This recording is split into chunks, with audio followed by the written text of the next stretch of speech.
So samurai anime is my shit. I always enjoy watching them and it's my favorite genre of anime. Over a year ago, I made a video on my top 10 favorite fights from all the samurai anime I had seen up to that point, and unfortunately that video was struck down by the vengeful copyright gods. So it's on Vimeo if you're interested in seeing the original. The link is in the description. Either way, since then I've seen a bunch more Chambara anime that I feel merits a revamped list to reflect those new ones that I've seen. So this video is going to be kinda weird. The list has obviously changed, but there are fights that have also stayed on the list from the last time.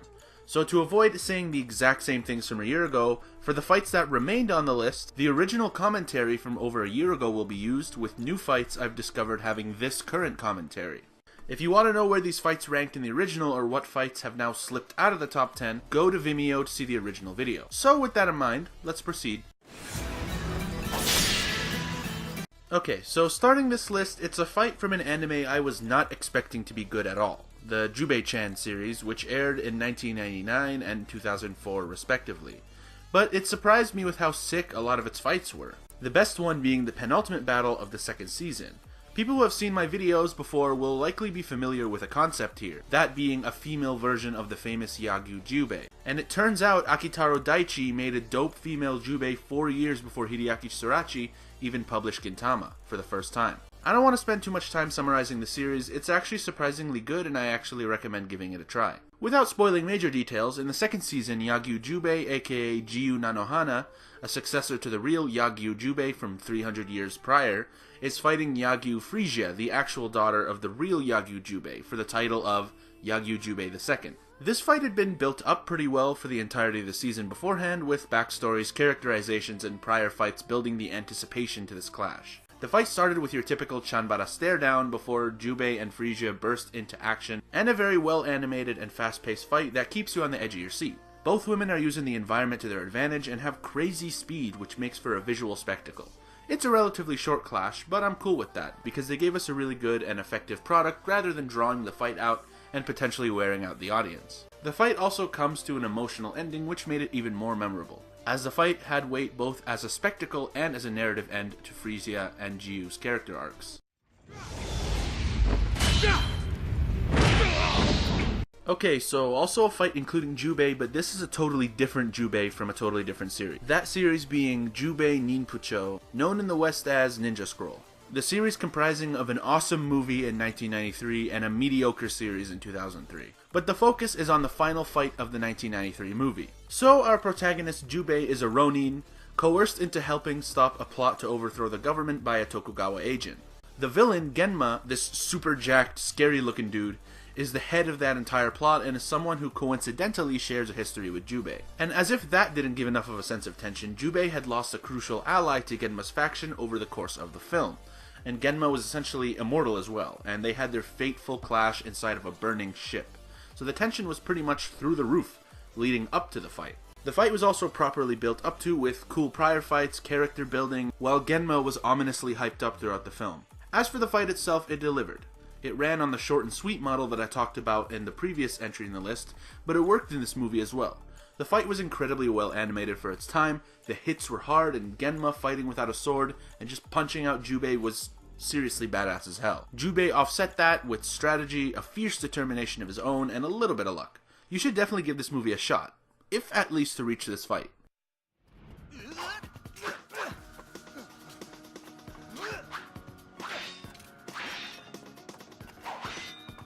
Staying with the same series, this battle was amazing, and what I like about this fight was the contrast that emanated from every aspect of the fight. You got Kariya, who gives off the traditional seasoned veteran vibe with how he conducts himself, and the young talented upstarts destined to overtake him. And after starting the series with their fighting styles clashing, Jin and Mugen's radically different fighting styles end the series by going hand in hand to fight Kariya. Yet just as the difference in their styles was apparent when they fought each other, it was even more apparent when they worked together. Mugen started the duel by going in all guns blazing with his unpredictable moves that relied on instinct and chance. When he was temporarily taken out, Jin stepping in made the fight seem like more of a traditional Chanbara showdown. When Mugen returned to the fray, seeing Kariya deal with Mugen's spontaneous movements and Jin's calculated attacks at the same time was really fascinating. And the camera angles used to show this were great. The animation is stellar just like the rest of the show, and does all three characters justice, making this fight a true treat for the eyes of anyone who enjoys samurai fights or good fight animation.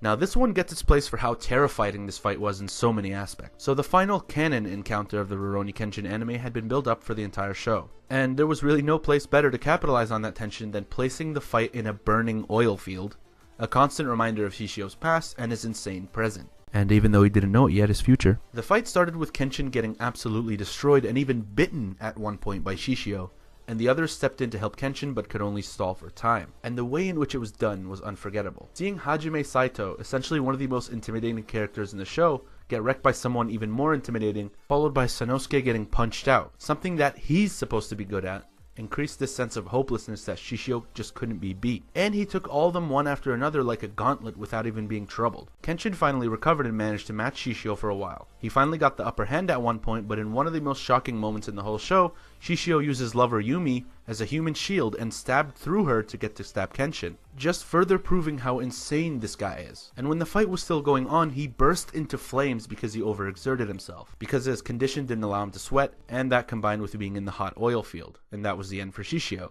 But it's seriously telling how the only one who was able to beat Shishio was Shishio himself. Now I know this is debatable, but in my eyes Kenshin did not defeat Shishio.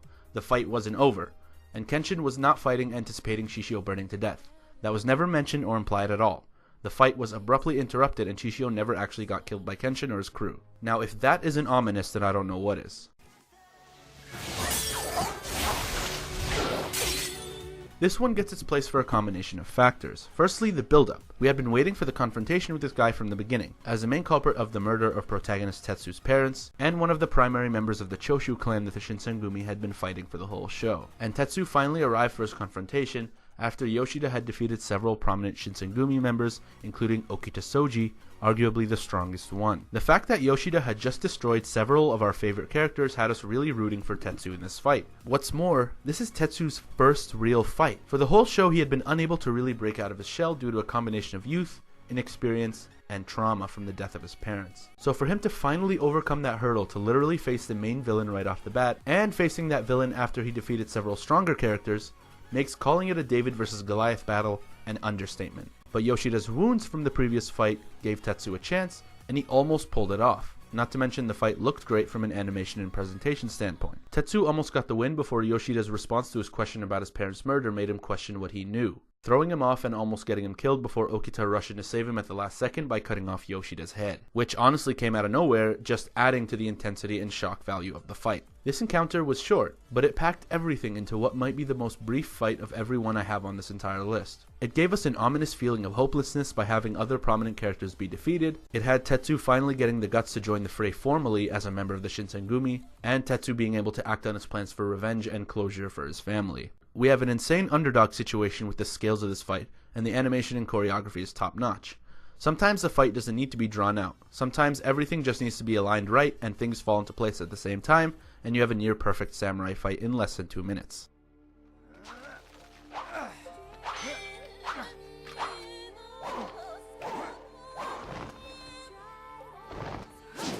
Returning to Samurai Champloo once again, this fight has a lot of what I liked about Manji vs Otachibana. You got this crazy good samurai encountering what seems to be a normal woman, but in this case, Sara is also blind. Like Otachibana, Sara actually has crazy skills of her own and just outclasses Mugen entirely.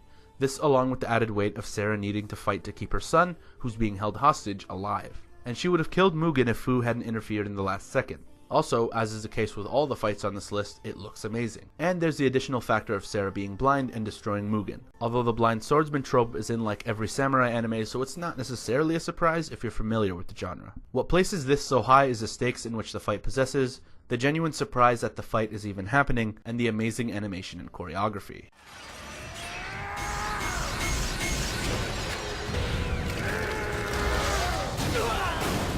So let me nerd out on this for a second. This fight was a masterclass in hype and tension. Oda Nobunaga had been terrorizing literally everyone in the first half of Sengoku Basara, including main characters Sanada Yukimura and Date Masamune. Now let me tell you something. This version of Oda Nobunaga was incredible. Alongside his design, he's voiced by the ever-talented Norio Wakamoto, whose signature sound gives an aura of presence and cool-headedness. And when he voices a villain, man, does that villain always sound amazing. Nobunaga remains my favorite role of any that I've heard him play thus far, although Oscar Royenthal is a very close second. Furthermore, the soundtracks that generally accompanied him were amazing, and on the battlefield he was sick, employing both swordsmanship and use of his firearms. In this fight, after Masamune and Yukimura mustered the courage to stand up to him, the motherfucker fought them for like a minute straight with only his cape. This dude stood toe-to-toe with two of the strongest warriors in the series with his cape. And after that sequence, we're treated to a lot of intense scenes where Nobunaga once again showed off his intimidation factor, and even when Tadakatsu, a giant robot mech man, entered the fight, he wasn't fazed, like, at all. Then finally we're treated to a wonderfully animated and voiced ending to the fight. Basically, Nobunaga the legend carried most of this fight, but Yukimura and Masamune having the guts to take him on made the fight all more impactful and memorable.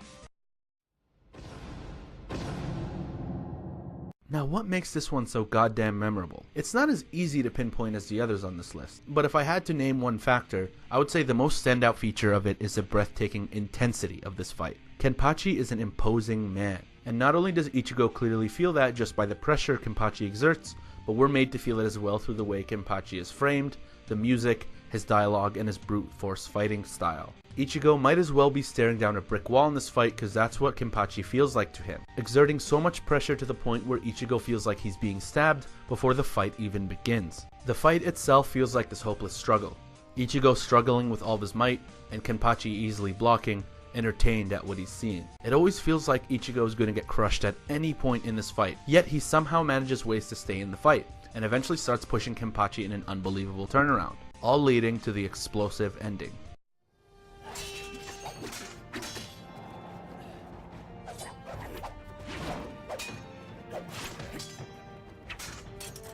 Now, this is only one point to an endless stream of praise I have for this movie, but the last fight of this movie is its most amazing. Now, the reason this fight is so high up the list is simple. It looks incredible. It's this Sakuga masterpiece, and when I watched this fight for the first time, I never wanted it to end. So remember Jin vs. Mugen? This is that, but on steroids. The choreography, the movements, the facial expressions, the details. It's like Studio Madhouse and Ufotable had a child, and this was the result. Now, this isn't to discredit the other aspects of this fight, such as the stakes and the build-up to get to this point. Those were all solid for a 2-hour runtime. We had seen just how insanely skilled these two guys were through other spectacularly animated fights that built up excitement for this final confrontation, and man did it deliver. Can we please get that sequel?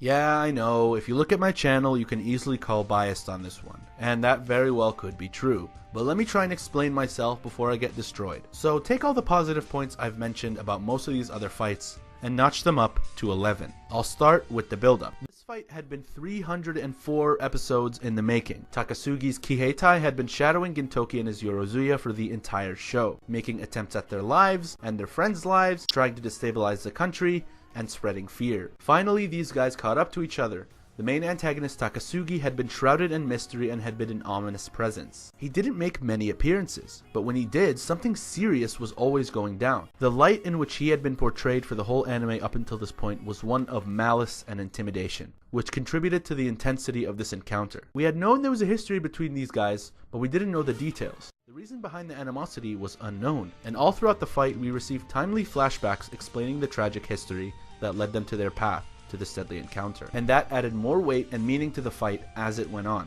The animation of the fight was something special.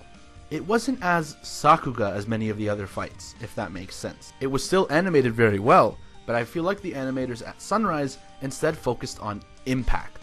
Every hit felt visceral.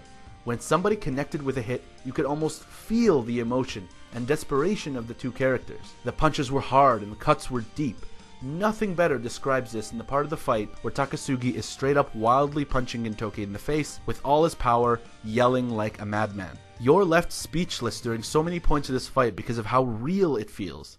Not because of how good it looks. Although it does look good, there is no denying that, but it just doesn't share the pacing and flow that is usually attributed with the most popular Sakuga fight scenes. Instead, there's this brutality and desperation to the point where you want them to stop. The soundtrack also complements the style of this fight very well, and Tomozaku Sugita and Takehito Koyasu, the voices of Gintoki and Takasugi respectively, were absolutely amazing in bringing this fight to life as well. Okay, so that's my list. Let me know what you guys think. Should some be higher, lower, any good ones that I missed?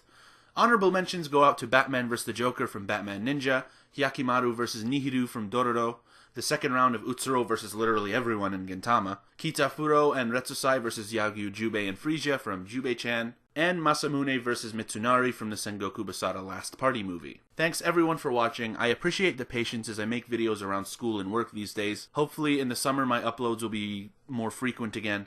I hope you all have a great day, and I'll see you on the next one.